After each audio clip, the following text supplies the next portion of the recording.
सैलानियों को बचाने के लिए आतंकियों से भिड़ा। बंदूक छीनी, जानिए टट्टू वाला अंतिम दम तक कैसे लड़ता रहा। आदिल हुसैन पर्यटकों को घोड़े पर घुमाते थे। उन्होंने एक आतंकवादी से राइफल छीनने की कोशिश की। आदिल शाह पर्यटकों को कार पार्किंग से बेसारन यानी घास का मैदान तक ले जाते थे। वहां पैदल ही जाया जा सकता है।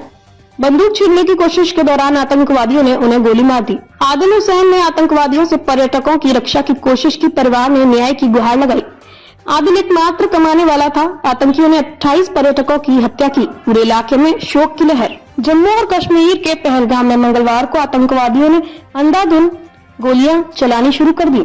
इससे वहां मौजूद पर्यटकों में अफरा तफरी मच गई। टूरिस्ट डर के मारे इधर उधर भागने लगे। इस दौरान सैयद आदिल हुसैन शाह नाम के एक टट्टू चलाने वाला ने बहादुरी दिखाई और आतंकवादियों से उनकी बंदूक छीनने की कोशिश की। हालांकि इस दौरान आदिल हुसैन मारे गए। पर्यटकों को बचाने के लिए आतंकवादी से लड़ गए।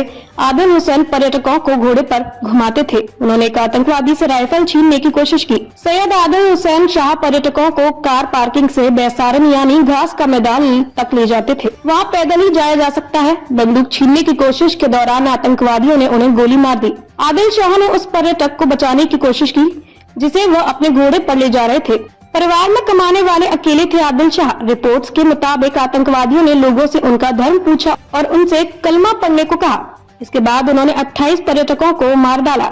आदिल शाह इस हमले में मारे जाने वाले एकमात्र स्थानीय व्यक्ति थे। आदिल हुसैन अपने परिवार के एकमात्र कमाने वाले सदस्य भी थे।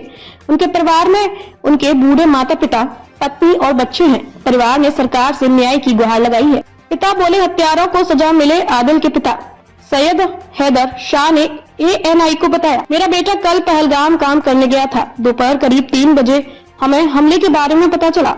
हमने उसे फोन किया लेकिन उसका फोन स्विच ऑफ था। बाद में 4:40 पर उसका फोन चालू हुआ लेकिन किसी ने जवाब नहीं दिया। हम तुरंत पुलिस स्टेशन गए। तब हमें पता चला कि उसे हमले में गोली लगी है। जो भी इसके लिए जिम्मेदार है उसे सजा मिलनी चाहिए। इस घटना से पूरे इलाके में शोक की लहर है। लोगों का कहना है कि आदिल शाह ने अपनी जान की परवाह किए बिना दूसरों को बचाने की कोशिश की।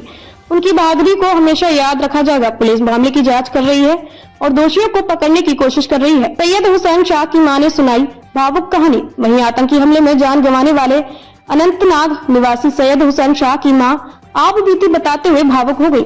रोते हुए सैयद की मां ने कहा, वह परिवार का एकमात्र कमाने वाला था। आपको बता दें, सैयद पहलगाम में घोड़ा चलाकर अपना परिवार का खर्च उठाता था, लेकिन इस अटैक में सैयद को भी गोली मार दी गई। अब परिवार का रो रो कर बुरा हाल है।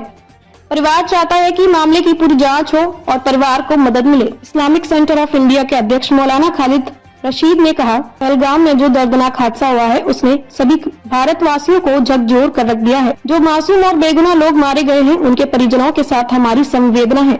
हमारी पूरे पहलगाम और कश्मीर की जनता से यह अपील है कि हर तरीके से शांति बनाए रखें और वहां मौजूद पर्यटकों की सुरक्षा में मदद करें। हम इस दुख की घड़ी में तमाम लोगों के साथ हैं और सरकार से मांग करते हैं कि दोषियों को सख्त से सख्त सजा हो।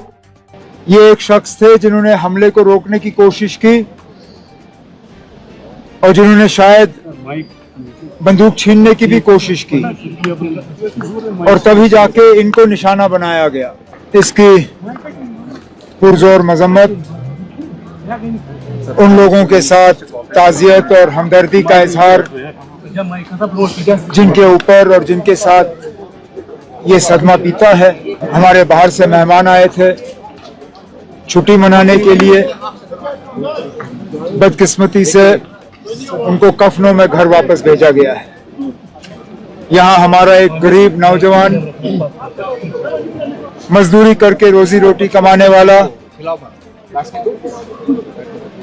आदिल घर से निकला था मेहनत की कमाई करने के लिए। बदकिस्मती से आज उनका कफन जो है उनके घर लौटा दिया गया। लेकिन सुनने में आया है कि इनकी मौत ऐसे नहीं हुई। ये बहादुरी का सबूत दिखा रहे थे। वहां लोकल सुनने में आया है कि ये एक शख्स थे जिन्होंने हमले को रोकने की कोशिश की